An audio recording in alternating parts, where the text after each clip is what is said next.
akan bertahan. Gimana menurut Pak Riki? Aset apa nih, Steve? Asetnya nih?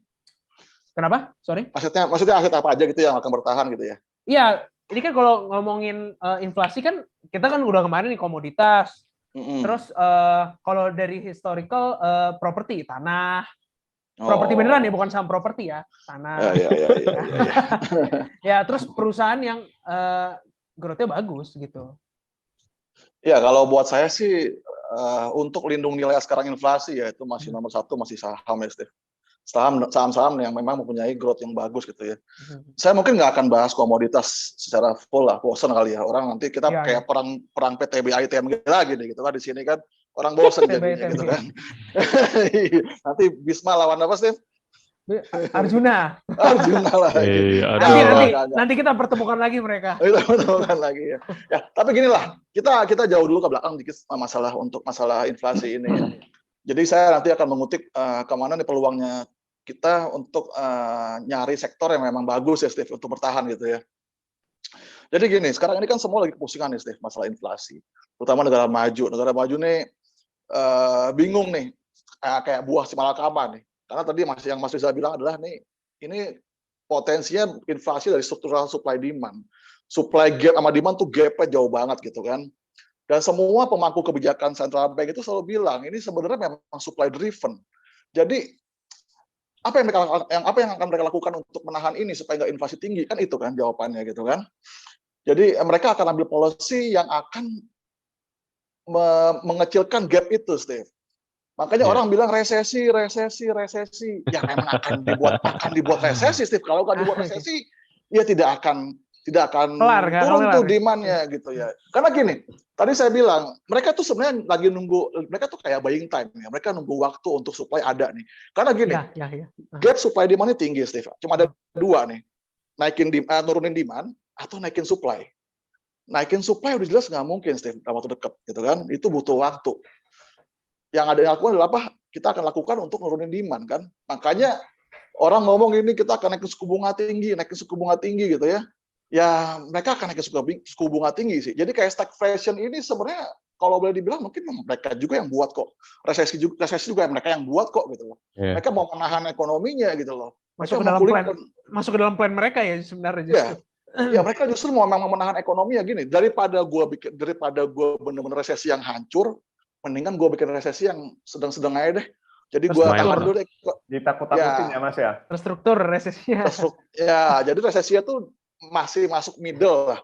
Masih bukan yang big crash lagi. Kalau nanti tiba-tiba oil spike itu sampai 250 kan lebih parah gitu kan. Parah, resesinya pasti lebih parah. Ya, jadi gini, kalau kita lihat belakangan kemarin tuh, makanya belakangan tuh batubara mulai turun tuh gitu kan.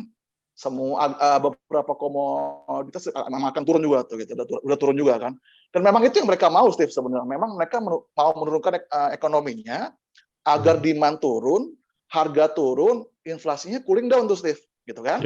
Inflasinya cooling down supaya nanti inflasi itu terjaga nih, Steve. Terjaga di level-level yang memang mereka mau gitu kan.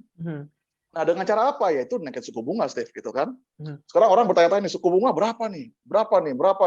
Wah, ini bisa 3,5%, nih bisa 5%, nih, wah bisa tinggi banget nih, gitu kan. Orang pusing kan, gitu kan.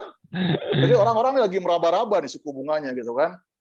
Sampai pemangku kebijakan juga bingung nih, mau suku bunga berapa. Karena gini, Steve, jangan sampai nanti dia nahan demand, tapi supply juga berantakan nih, Steve, karena suku bunga ketinggian, gitu kan. Iya. Suku bunga ini kan permainan nih, Steve. Jadi menahan demand, tapi gue juga nggak mau nih supply berantakan nih, gitu kan. Jangan sampai nanti naikin suku bunga, cost of capital naik, gue tadinya mau investasi barisin supply, jadi nggak bisa, Steve. Malah makin hancur, ya benar. Malah makin hancur kan supply-nya kan. Jadi mereka makanya kepusingan gitu loh. Jadi benar-benar kompleks, benar-benar pusing. Nah tapi gini, kalau lihat dari semua ini ya, saya cuma bilang bahwa mereka nggak akan naik suku bunga terlalu tinggi kok. Mereka akan bermain di level-level yang memang masih acceptable lah buat bisnis gitu ya.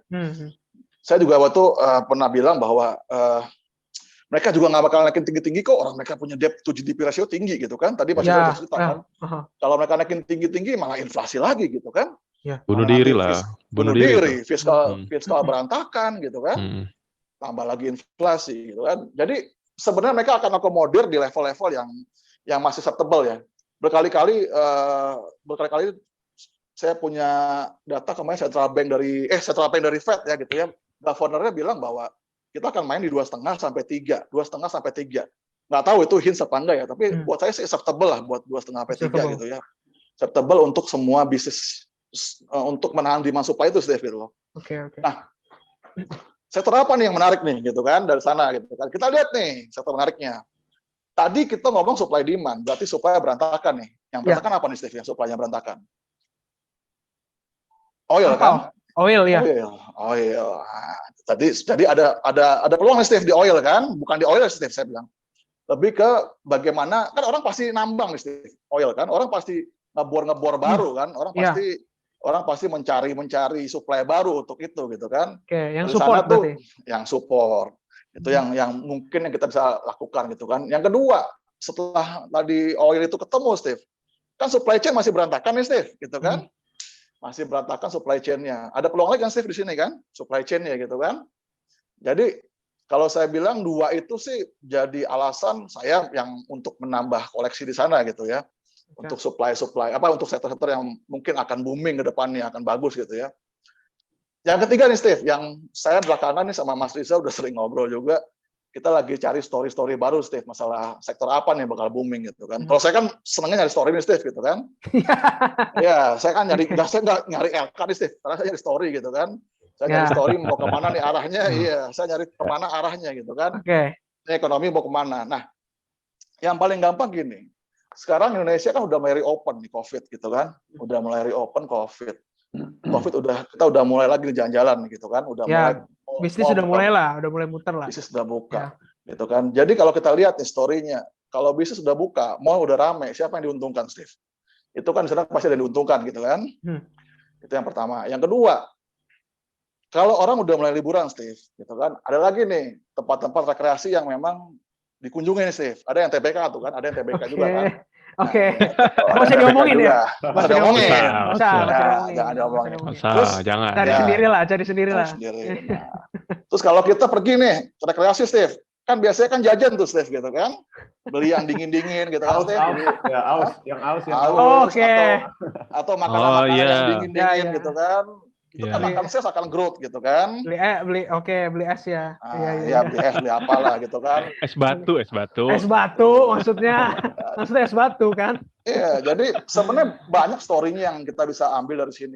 Dan itu kan sektor-sektor yang defensif memang, Steve ya. Agak tidak, jadi gini loh, lebih banyak sektor yang memang kebutuhan utama sih, Steve. Kayak gini, misalkan gini. Hati-hati, Mas.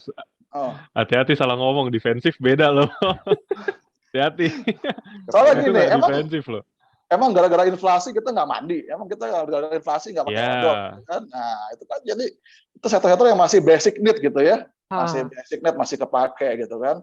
Dan itu semua kan saham-saham waras, Steve, saham-saham memang ada nilainya gitu, Steve. Betul. Punya arus kas, itu untung juga gitu ya. Atau gini. Sekarang orang mengira COVID, wah ini COVID nih rumah sakit ini udah sepi lah, wah itu nggak bagus ya. Sekarang gimana kalau saya balik ceritanya, Steve? Orang yang tadinya COVID itu orang batuk takut, Steve, ke rumah sakit gitu kan. Tiba-tiba sekarang udah gak COVID nih, Steve. Orang kan jadi mulai lagi nih ke rumah sakit kalau batuk, kadang-kadang bersihin gigi gitu kan. Nah, pokoknya apapun akhirnya orang aware, Steve, sama kesehatan gitu kan. Termasuk juga sektor yang memang gini, kayak orang COVID nih, sekarang orang mulai aware sama kesehatan, beli vitamin lah, beli apa tuh, Steve, yang jamu-jamu itu yang minum tuh, tolak angin. Tolak angin gitu kan. Sebut merek ya. Nggak apa-apa lah. Sebut merek dong. Ya, jadi itu tolak miskin, ya. Tolak miskin ya gitu ya. Ya, atau tadi itu orang rekreasi gitu kan, mulai rekreasi itu bar-bar diskotik mulai penuh kan, ada tuh memang keras tuh gitu kan. Oh iya. Jadi ini ya bulan. Oh bulan ya. Bulan. Oh kagak ngerti nih gue nih dalam nih, nggak ngerti nih. Temennya bulan. Temennya bulan. Tapi gini lah, maksudnya gini, masih banyak sektor yang bisa kita gali dari sana gitu loh. Jadi biarlah singa tua stagflasi lah, biarlah singa tua resesi lah gitu kan. Ya. Kita cari saham-saham yang masih punya potensi gitu ya. Oke. Jadi beberapa memang kemarin saya lihat, saya diskusi sama Mas Riza ada story-nya bagus. Pas saya buka laporan keuangan juga. Banyak banget gitu ya, story-nya bagus, laporan keuangannya juga baru mulai reopening aja tuh, Steve. Itu udah growth-nya udah luar biasa sih gitu loh. Jadi maksudnya kelihatan nih, ini bakal jadi champion nih. Kenapa? Jadi mereka tuh emang udah teruji gitu ya. Begitu nanti reopening sedikit aja ekonomi gerak Steve, ya mereka akan gerak jauh gitu loh. Nah, itu sih maksudnya kalau memang dicari sektor-sektor yang baik, ya kita mesti tahu nih story-nya gitu kan. Kembali lagi saya bilang saya cari story gitu kan. Apa yang menjadi story besarnya gitu loh. Oke. Menarik.